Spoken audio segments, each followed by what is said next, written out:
have something to tell you, and that is that your childhood trauma or your trauma in general is a gift. You might not be aware of it yet, but it is a gift once you unwrap it and you look at it and you realize that that's what it is. Now, I looked at my own life, what I do for a living, making YouTube videos, helping people understand more about who they are, and I can very clearly see that I would not be doing what I am doing right now. Maybe I even wouldn't be as successful as I am right now if it wasn't for the childhood trauma that I went through when I was younger. And once I started to transform and in a way unwrap the gift of trauma, that's when my whole entire life transformed. So in this video, I'm gonna show you how your trauma is a gift, and it is something that in a way is going to propel you into the life that you can maybe even not really imagine right now.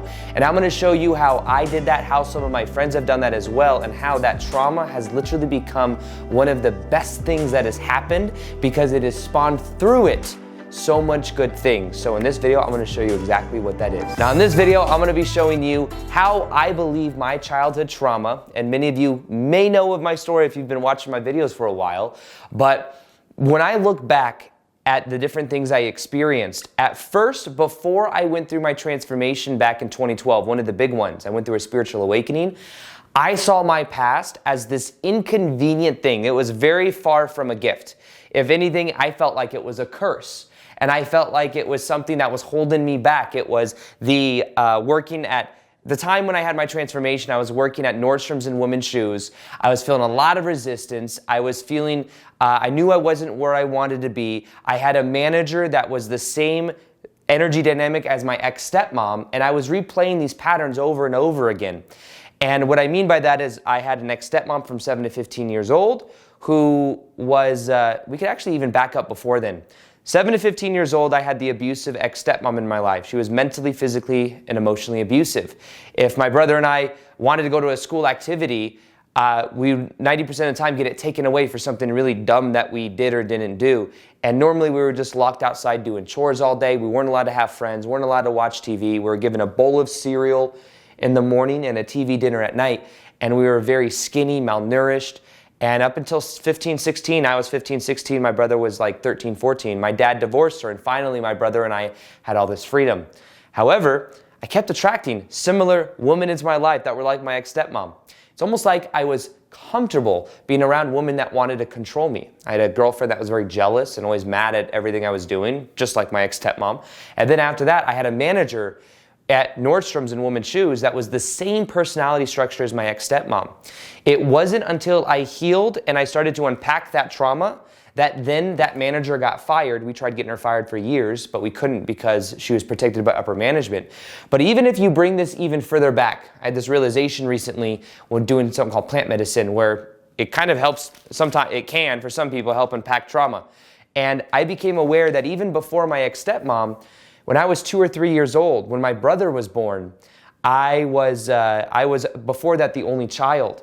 When my brother was born, all the attention shifted from me to my brother because my brother had a lot of stuff going on. He had asthma, he was in the hospital every 2 weeks, and I then felt very alone. I felt like there was something wrong with me. I wasn't getting the attention that I felt like I needed, and I felt like I was unworthy. And as I look back, I can now see that that childhood trauma right there, of feeling a lack of attention and a lack of significance, is something that drove me, even though my mom didn't mean it. My mom didn't, know. Our parents are always doing the best they can. But in a way, I felt very alone, and that caused me to then feel not worthy. That childhood trauma right there, though, is one of the things that I think propelled me to take massive action in making a YouTube channel that got 1 million subscribers or 100 million views. It was how can I on one hand help as many people as I can, but on the other end it was this helps me feel significant, this helps me feel noticed, and this is giving me attention. So in a way, the mother wound from when I was 2 or 3 years old is a reflection of the YouTube channel, which is then trying to fill up the hole of me feeling worthy, whole, and complete. I became aware of this a couple months ago, and I was then looking at it and starting to question, can I feel worthy for just being me? Now, that is a huge epiphany that I've had recently, and even So maybe that was really what motivated me to not just help people, but also to get that sense of filling up that hole. And another aspect of this is the trauma that I experienced when I was a kid as well. Now, for a long time, it was a curse though. I wasn't taking action with the YouTube videos. I wasn't taking action with trying to help people. It was like just this thing that was hovering over me, like the ex-stepmom thing, wondering and thinking there's something wrong with me, feeling not worthy. However, there's another aspect to this as well. Most people that have been through a lot of trauma growing up, or even just any trauma at all, that is pressure from the gift. That is the pressure. And as we start to become aware of it, it causes a spiritual awakening. So most souls that are advanced souls, and we don't have to think of this as some significant, I'm more advanced than someone else because I've had more trauma, but in a way, a lot of us that came here to wake up, we came here, decided to go through the trauma earlier on in life because it created pressure for us to wake up later or earlier than other people. So congratulations if you've been through trauma, because normally and most likely that has caused you to then have this pressure inside of you to then go through a process of spiritual awakening. And if you follow my channel, you've probably either gone through one, about to go through one, or are going through one. So a spiritual awakening is where you become aware that you are more than just this 3D physical body.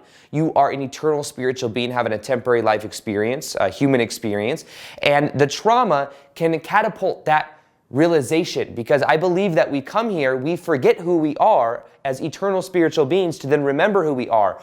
Trauma is a way of getting us to do work to create pressure for us to become aware of that. So there, it's a gift right there. Now, another aspect of this though, I was talking to my buddy Victor about this. Many of you know Victor Odo.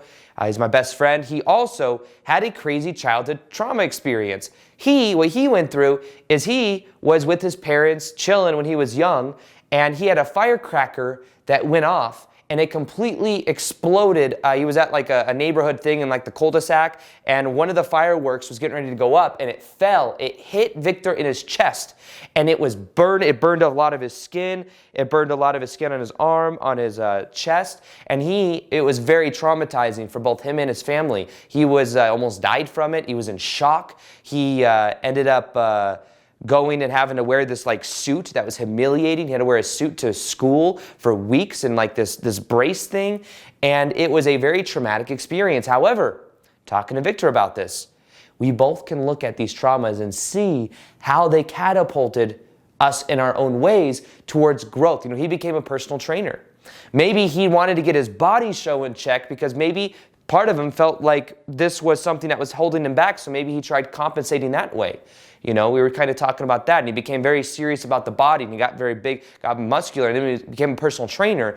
And even now, he teaches people, you know, how to navigate through their spiritual awakening process. But what he does is, a lot of it is around the body. You know, he helps a lot of empathic people that maybe are healing through their body. And, you know, he's working through his trauma now more than ever, very proud of him. But we can both see how this has caused a certain level of pressure to maybe wake up and to go through a spiritual awakening, but also to help other people. So many people that have been through trauma become people that also add value to other people. Now, if you look to a lot of successful people on the planet as well, many successful people have been through childhood trauma, and that has catapulted them to then do something about it, to then change. Now, here's the challenge though. Sometimes we stay in the childhood trauma. I could keep trying to fill the cup of feeling insignificant and getting more and more subs, but guess what? Eventually that would feel empty, or eventually that would be something that I'd have to process. So one of the ways we process our trauma, one of the ways that we unwrap the gift of trauma, is we become aware of it and we start to see it literally as something that we can start to give new meaning to. Back in the past, I was a curse of this whole thing of my childhood, but then I started to see, you know, this led me to a spiritual awakening. And that became a gift in a way, and I was able to forgive my ex-stepmom. I was able to forgive my parents for not knowing, or for, you know, my interpretation of different things. But as I gave it a new meaning, it transformed the effects that I had out of it. But the key to this is giving it a new meaning. How do you relate to your trauma? Is it this horrible thing that happened to you and screw this person? Because if so, it's negatively charged. That negative charge is causing you to attract people into your life to keep replaying the same trauma. This is why they say in relationships and love, we trauma bond ourselves to this people that replay the same patterns that we had with our parents. So sometimes people will, maybe they had somebody that one of their parents cheated on the other. So they tend to attract somebody that cheats on them because they're not aware of that childhood trauma. But that can be a gift. It's something you can go in, you can heal yourself, you can become aware, you can feel the energy. A lot of this is a mixture of becoming aware of the gift, giving it new meaning, and then feeling what comes up. You know, the way that animals work is when animals are in the wild, let's say a gazelle is being chased by a lion, what happens is before the gazelle, after it gets away from the lion, before the gazelle goes back into the herd, it will shake and do this crazy routine because it's shaking out the trauma. It's feeling it and it's allowing it to flow through. And what happens is then it goes back into the herd and then it doesn't bring that trauma with it, doesn't carry it around. Whereas humans, what we do, we go through trauma and we carry it in our body. We keep identifying with it. We don't actually feel it. And that's why the feeling is the healing. And this is one of the most important things with this process, becoming aware of it as a gift, giving it new meaning, and then starting to see what can you do with this? How can you let it motivate you in a different way? It doesn't mean you need to use it in a way like, oh, I'm not worthy for my childhood trauma. Maybe I should create a YouTube channel and get a lot of attention. But you can then start to see, I look back and I can see how these things actually served me. And now I can come at it from the frame that I'm worthy for just being me. Now I don't care what people think. Now I can make videos on whatever I want to talk about. And it's an interesting way of relating to it, but there's a new sense of freedom in there. But feel it to heal it. Attachment is the root of all suffering. Anything you feel attached to will create some type of suffering in you. Whether that suffering is that someone's not acting the way that you want, someone's not showing you the validation that maybe you crave, some type of outcome isn't turning out the way that you had the blueprint in your mind. Whatever you are attached to will create suffering. And in this video, I'm going to show you the number one key to finally letting go, releasing attachment, and how that will allow you to become free, more attractive, how that will allow you to really release resistance. And I think this video could completely change your life for that reason. This, I would say the theme for me, and for many people in the year 2020, it has been a theme of releasing attachment. Attachment to old belief systems, attachment to people, attachment to outcome. And until we learn attachment, we're gonna create a lot of resistance in our life. And my year has been me looking at my own relationship with myself. A lot of it also, to be honest with you, has been me looking at the masculine and feminine energies and me doing, in a way, shadow work, where I look at I've been looking at my own shadow, which is shadow is like the unconscious part of ourselves. And what I've been doing is looking at that shadow and noticing different things about it. And a lot of it had to do with the shadow buildup, had to do with a certain point in my past, me attaching to certain ideologies about myself, about the way reality works. And that's why now it's about me really letting go of those. And that's why I think as well, awareness is really the key to us transforming our life. And when we become aware of our shadow, that's when we start to become aware of these unconscious parts of ourselves that are just in a way acting out. So in my life this year, it's been letting go of this past identity of like me making videos every single day. Me letting go of making daily videos was actually a big deal for me. And I know I talk about it often, and it seems like a ridiculous thing. Like, it's just you went from 6 videos a week to 4 videos a week. But I in a way, I felt like I was letting go of an attachment that I had to viewing myself in a certain way. There's like a work ethic. I was like, Aaron creates lots of videos. Aaron is this kind of person. And now that I'm letting go of that identity, exactly what I thought would happen actually happened. I thought that if I let go of that belief system that I had to work hard, I was so attached to this identity, if I would let that go, then actually even greater results would come in with less effort. And what I did is after like a month or 2 of doing that, the channel is still growing just as fast, if not faster, and I'm making almost half the amount of videos over 3 to 4 a week versus 7 a week. It's pretty much half. Another thing that I'm learning to let go of is my attachment to how people are, attachment to how my relationships work in certain ways. And what I'm learning is that the more I let go is the more free I feel. But the number one way and the number one thing that I want to share with you when it has to do with letting go and releasing attachment is releasing attachment is a release of meaning. It is a release of meaning. Think about anything you're attached to. If you're attached to a person, You think you're attached to the person, but you're attached to what that person means to you, the meaning you give to that person being with you. If you're letting go of an attachment to some job that you used to have, a lot of people are transitioning their jobs right now because of the way the economy is going. If you find that difficult to release attachment, it's to the meaning you give to that job, to that sense of identity.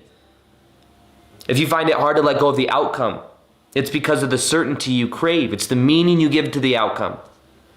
So really what a release in attachment is a release of meaning.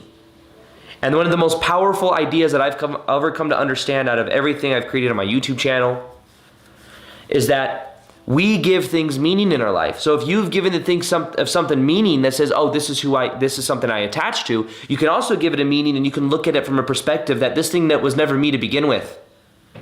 But this is also a paradox, because the more you look in reality, the more you realize that everything is a reflection of us.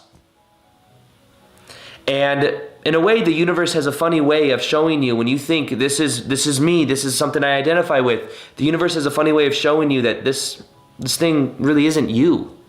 You are an eternal spiritual being having a temporary human experience. You are already whole and complete. So when you think something else is you and needs to work out a certain way, what you do is you create resistance, and then the universe reflects back that resistance to you. But what I've learned is the more I let go is the more free I feel, and the more the universe can then bring me, or I have a better relationship with the universe in a way. It's only in the attachment that we create resistance. And it's also the ego's attachment. The ego's attachment wants to control the way things happen, wants to try to crave that sense of certainty. I'm reading a book right now that's called Attached. And it's about 3 different attachment styles. Mainly, I think it has to do with attachment, maybe to outcome, but also attachment in relationships. And there's 3 main types. There's secure, which not a lot of people, I think there's least amount of secure out of these 3 types. Secure is somebody that's very comfortable, not attached really one way or the other, but also not afraid of being vulnerable and connected. There's anxious attachment and avoidant attachment. Anxious attachment is someone that leans in. Someone that leans in and is attached. These are people that normally will seek validation, that want a certain amount of communication, that lean in when they feel like they want love. That's how they experience it. Avoidant is the other way around. They hold back. Avoidant people will find that they resist confrontation, that they are in a way afraid of maybe deeper relationships. So what they do is they kind of hold it at bay. A lot of times at one point in their life they had something that they trusted that they couldn't trust anymore, and then they associate their love with like an independence. So they avoid it. So there's secure, anxious, and avoidant. But the thing that I've learned about studying these things is everyone will normally have one that they're predominantly. Avoidance will normally attract anxious attachment people. Secure though, and so you can also be anxious secure or avoidant secure, a little bit of both as you're working on yourself, you know what I mean? The goal is to become more secure, more confident. You fill up your own cup. Now the issues with these different attachment styles is that, one, it's important to be aware of your attachment style, but also that you can also let go of the stories and the beliefs you have about who you are. And we in society believe that we're not whole and complete. We believe and we attach ourselves to someone else and how they act as if that's our source of validation. But one of the biggest things I've learned when it comes to letting go of attachment is to, one, let go of the meaning, because you can change the meaning too. When people have trouble letting go of a relationship, the meaning they're giving is they're giving all their power to this one person, this one idea, and then they're sending that person energy energetically, which repels that, by the way. But then what they do is they have them on such a pedestal, and what they do is they create this resistance by thinking about them and attaching to them and identifying with them. And if they would simply let it go and realize that there's billions of people out there in the world, they would then become more free. They would realize more about themselves. They'd realize that there's so many people out there that if you had this meaning with one person, you can create amazing meaning with someone else, and maybe even better than you could imagine. Maybe all those qualities you loved plus way more, times 10, or something like that. But that will literally, because we have the perspective, the meaning of this one person, we remain attached to that meaning, and then we block out all these other experiences where someone could easily just come into our life. Because we get in life that which we are a vibrational match to. And if we're only a vibrational match to this attachment, then guess what? We're only going to create more and more experiences of that resistance. The key is becoming free and letting go. And the way you let go is you let go of meaning. In case you haven't seen me before make this, or I have this little chart right here of power versus force. You'll see fear, anger, neutrality, willingness, acceptance, reasoning, love. Now, reasoning below is all of the mind. It is all of the mind, the meaning we give things. And Einstein himself resonated at 499. He would have had to completely let go of all of his intellectual ideas to move into the love. And he started to learn that before the end of his life. Now, what happens is we are naturally unconditional love. This is who we are. Free of attachments. But we gain these mental constructs in our mind that says when I'm with this person, then I can feel happy. We have these attachments to people, these attachments to outcome, the attachment to certainty. And those attachments create within us resistance. And the key to letting go of resistance is the key to letting go of attachment. Let go of meaning. Let go of the meaning and create your own. What if you gave it the meaning that you're already whole and complete? What if you gave it the meaning that, there's a difference between avoidant and anxious attachment style. The anxious attachment is given the meaning that when I'm with or getting the validation from someone else, then I'm happy. The avoidant has more of that connected to the freedom, the independence. So there's these two different perspectives and two different values, and the meanings have switched.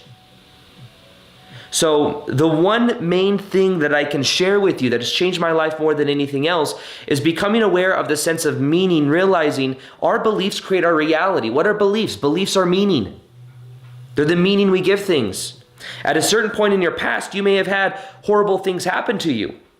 And that was your interpretation of it. Or maybe you're like, oh, well, a lot of people would agree that it was a horrible thing. But that's meaning.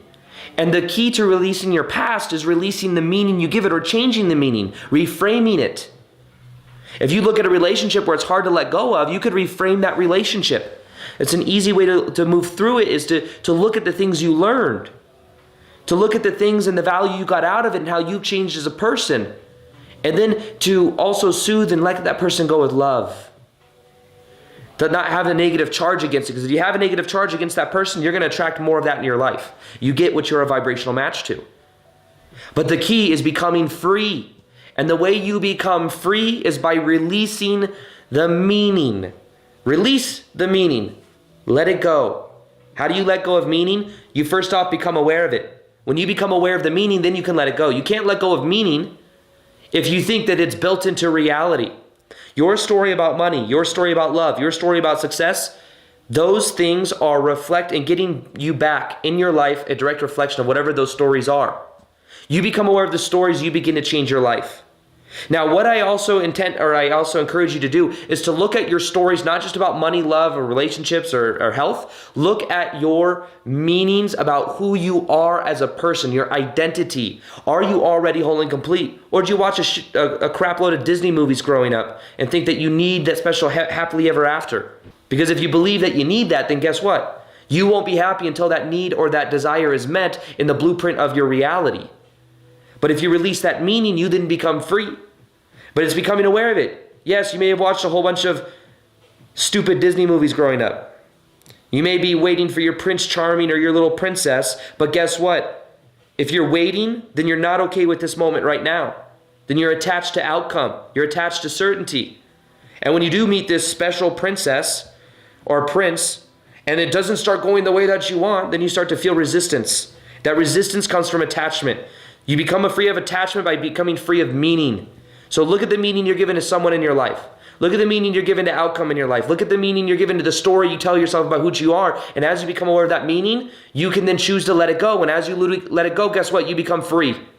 When you become free, you're already whole and complete. You're more integrated. You're more likely to attract a loving relationship that reflects that love that's already within you. You're more likely to have more attractive energy too because you're not so attached to outcome. You are in abundance.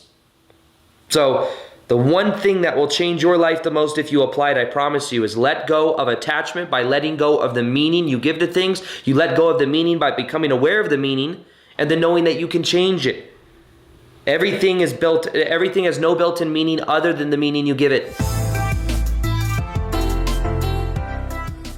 This video will show you 3 things that you must do in order to heal yourself mentally, emotionally, and physically. I'm going to share with you things that if you do will accelerate the process and allow you to feel like you are who you are meant to be. Now, first off, let's understand this process at a deeper level and how it really correlates with everything that we do and really who we are. Now, how we think, how we act, how we feel is all interwoven into the being of who we are. Now, the same thing goes with how we are emotionally, mentally, and physically. These are all intertwined. If we mentally are feeling healthy, it's less likely that we are going to get sick. Physically, if we're feeling emotionally stable and emotionally fulfilled, it's more unlikely that even if we're not eating as healthy, that we won't get sick because we are balanced out in a way to where we might overcompensate on one over the other. Now, in general, this technique and these 3 things I'm going to share with you will help balance all 3 of those out by becoming aware of this correlation. Now, understand that when it comes to how we emotionally feel, there are thoughts that we think that then cause us to feel a certain emotion based on the meaning that we give to certain things in our life, and that based on that there is a chemical reaction that happens in our body to that. Now that's physically what then may manifest as some type of feeling, and when there are certain patterns of feeling over time, that will cause some type of symptom. Now the symptom could be just joy or happiness, but on the other side of that there may be the feeling that we get with disease, which we could also relate to disease. So dis-ease equals disease. We are not at ease. Now the body will always do everything that it can to remain in homeostasis. Now understand that the first step to this process and the first thing that you must do is be grateful that your body is giving you this kind of message. Now, if you didn't have this message and you didn't have this ability to discern how you feel and the symptoms that come from it, that stem from it, then it could get to the point to where it just progresses until, we die. Now, we are lucky because we have a mechanism in our body that will let us know how we are feeling in correlation to what we are thinking. It will let us know how we are feeling in correlation to the food that we put into our body. And because of that, we can just start to gain the awareness and the gratitude for where we are right now. So sometimes people will find some type of sickness, and the more they focus on that sickness, the more that sickness becomes a part of them. The more that they are focused on something that causes them negative emotion, the more that gains power within them, and the more that becomes their reality. So you may have maybe seen the movie The Secret, where they talk about how powerful it is for us or somebody that is sick or has cancer to watch comedy movies, to watch something that increases their state of being. And it takes them off focusing on their disease and on their thing that they have, and then it redirects them to something that is much more fulfilling and feels much better to think about. So this is why when you shift your focus from the problem and you start to focus on the state of being and how you choose to feel, and the gratitude that you can have by reframing what is happening, by reframing the symptoms, that's when you'll immediately start to feel your power back. So the reason I did this one number first is because it gives the underlying basis that if you do this, you will start to feel better pretty much immediately. And then you could focus on the things that make you feel good. You could focus in the direction that you actually prefer. Now, the second thing you must do to heal yourself is the most powerful one. It is the thing that if you do will absolutely transform your life, and it has to do with forgiveness. Now, I've talked about this before, but the idea is that we many times are holding on to grudges. We are holding on to certain patterns based on what we are thinking that is correlating into how we are feeling and the kind of experiences we are having. So if we have resentment towards one specific person, even though it's towards that person at a deeper level, and this may be a conversation for a different time, but at a deeper level, we're all connected. And what we put out, any emotional energy or any type of thought patterns we're putting out towards someone else, in a way, we're putting out towards another version of ourselves. So by thinking a certain way about somebody else, we are hoarding onto that energy, and unless we let it go, that will manifest over and over again in different ways. Anger may manifest in certain accidents you might have. The idea might be that if you have resentment towards someone else or grief, that may manifest in certain type of bodily functions that aren't working correctly.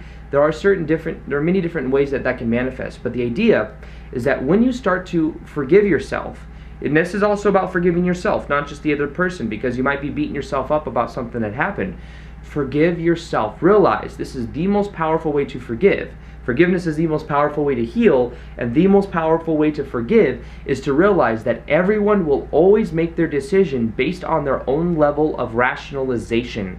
Now, what this means is that you were doing the best you could with where you were, so you can forgive yourself. Maybe you did something you shouldn't have done. You go and looking back now, you're like, I knew better, but I did it anyways.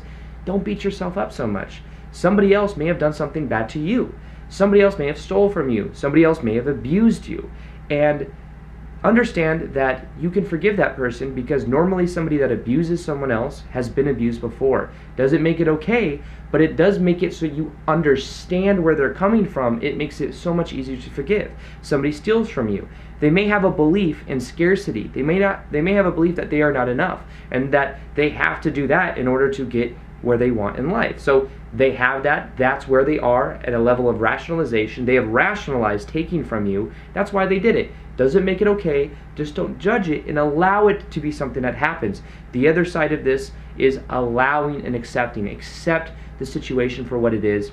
Don't dwell on it. Anytime we move from the present moment to the mentalization of the past, we are taking ourselves and we're escaping the present moment, causing resistance.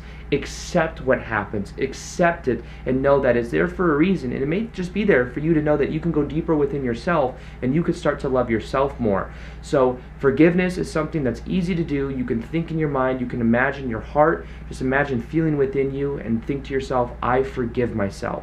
I forgive anybody that's done wrong to me. I forgive anybody that's done anything to me. And as you start to do that, you start to release patterns that no longer serve you. Releasing patterns is the key to this whole thing, because anytime we have a pattern that's consistent, that will manifest in certain symptoms in certain ways, and that may be disease emotionally, physically, or mentally. Now, the third thing that we must do in order to heal ourselves is to let go of the outcome. This is something I've had to learn, because even though I physically have been very healthy, sometimes I wonder and I look to myself emotionally and I see that there may have been remnants of my past, of things that have happened in my childhood, maybe being abused by my ex-stepmom or treated a certain way. You know, not allowed to have friends for a certain period of my life until my dad divorced her. There were a lot of level of control that had over me. And I'm becoming more aware of how certain people treat us in our life growing up, how we enact those same patterns on ourselves. So now, for example, I'm becoming aware that I am so disciplined on myself, almost similar to the way that someone may have disciplined me when I was younger. And I am holding myself to a high standard because of success and all of these things in my life that I want to attain. But at the same time, it's important to understand letting go and surrendering to a larger process. You see, it doesn't always have to be something that you have to work so hard for. You know, sometimes working so hard and believing it has to be so hard can manifest itself in some type of burnout, which sometimes I may experience. And even though I love what I do, I love making videos every day, I love the part of being an entrepreneur, I absolutely love the process. At the same time, I realize that I must also take care of my own vessel. I must also leave time for pleasure that's outside of just my passion of what I do. And by letting go, by surrendering, I allow myself to heal in a much more powerful way. Now, also let go and surrender when it comes to trying to control the outcome of your sickness. If you find that, you know, it's maybe some terminally ill thing, let go and surrender to the larger part of yourself. By doing that, you let go of the resistance, because the ego wants to control everything. And if you think that it's the ego's job to do so, you're negating the power of the body and the power that the body has to actually heal itself. So letting go, surrendering to the process is also such a powerful thing.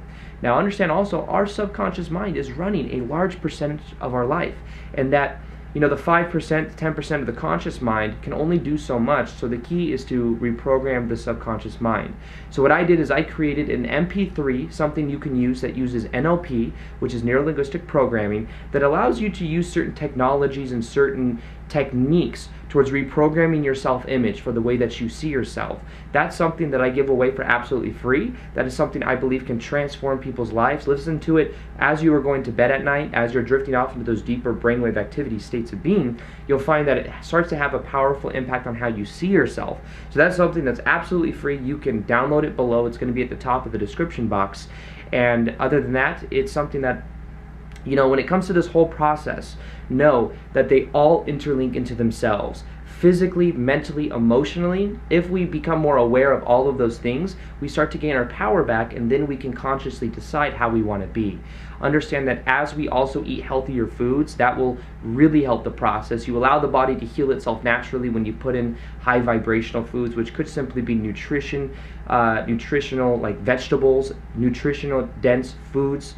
And as you do that, you're going to find that you feel better and you let your body do what it's actually meant to be and how you're meant to do. So remember, the first thing you have to do is be grateful that your body is giving you this type of sign. Emotionally, mentally, you're getting this type of sign. That what you can then do is, secondly, forgive yourself for anything that has happened. Forgive other people for any wrong they may have done to you. Understand where they're coming from their level of rationalization. Understand people will always make decisions based on their own level of rationalization. That makes it easier to let go, which is the third one. Surrendering to a larger process. Understanding the power and the job of your ego, but understanding it's not meant to do everything. Now in this video, I'll be sharing with you the most powerful technique for healing yourself. Now for me, this was a game changer. This is something that when I first learned a lot of the things that I share in my videos, this kind of happened naturally. It was almost like I didn't really have to think so much about it. It was just I naturally felt inclined to do certain things. Now, the idea behind this is that if we detoxify our body to the best of our ability, our body will naturally start to heal itself. Our body is made to heal itself. Now, I mean this in multiple different ways.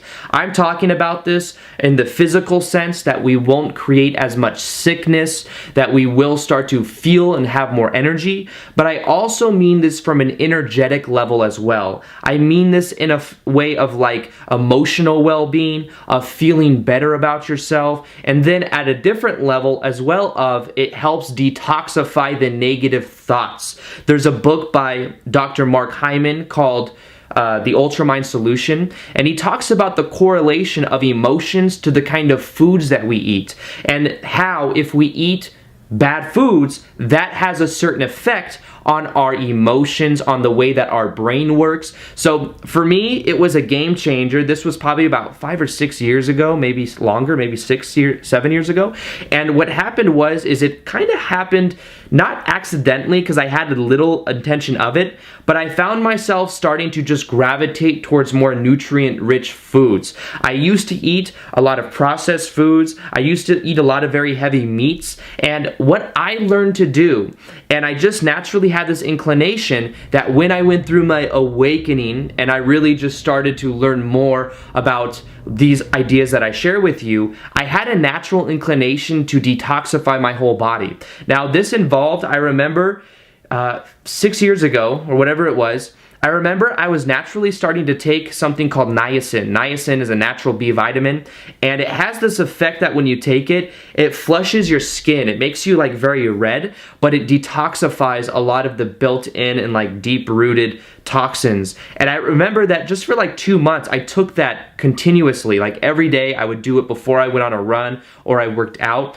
And I remember that I felt like I was completely detoxifying my body. I wasn't necessarily intending that that was what I was going to do, but I just naturally found myself like almost inclined to take it. I just felt like I should. And as I did that and I switched up my diet, shortly afterwards, I found that it worked itself out in a new way. It was like, as I was detoxifying the toxins in my body that were rooted in there from years of eating a certain way, from years of feeling a certain way, naturally my feelings and emotions started to change, and I started to have a lot more clarity. I started to find that I started to feel better about myself, and it changed me from the inside out. Now, another part of this is with that clarity of thought, I became aware of the correlation with a lot of the limiting beliefs that I had.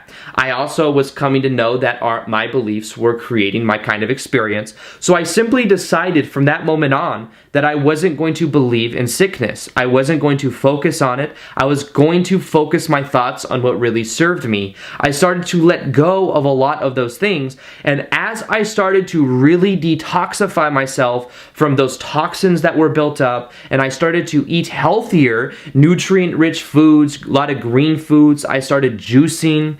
I do a Vitamix every day where I put in a lot of kale, cucumber, spinach, and then a little bit of frozen fruit. And as I do that every single day, my digestion is good. I find that my body recuperates naturally, that if anything does happen, I have such a quick turnover rate. But I will say I haven't been sick in about 5-6 years now. And it's simply, and I know other people that have also been in that same situation, and it comes from simply not believing that you have to get sick every year or have to get allergies, and at the same time having a healthier diet. That really does make a difference, at least for me it has. And what I encourage you to do is to really get in touch with your definitions about who you are, about what is normal for you. And as you start to detoxify your thoughts of the limiting beliefs that you have, you'll find that you don't get sick as often. You'll find that you feel more energetic, and you'll find that there aren't toxins that end up clouding your thoughts. Now, let me show you my daily routine and some of the things I do to keep myself in this place. Well, I work out just about every day, even if it's a light workout once or twice a week, but mostly it's, an hour workout when I go to the gym every week. What I do also is I go into a sauna for about 20 minutes a day. Now, the sauna heats up the body and lets go of all the toxins. Now, what happens when you get sick? Your body heats itself up and you start to sweat many times. Now, there's certain things that we can do daily in life that give us the same effects and have the same effects as when we get sick. When we get sick, the reason our body is heating up, part of it is so that it gets rid of what it's trying to fight against. Now, we can do that naturally by getting rid of the toxins, by going into a sauna, by elevating our temperature, by going for a run. There's many things we can do that end up putting ourselves into a place to where we don't have to get sick, but we must detoxify ourselves so that our body doesn't have to go through the harsh cycle.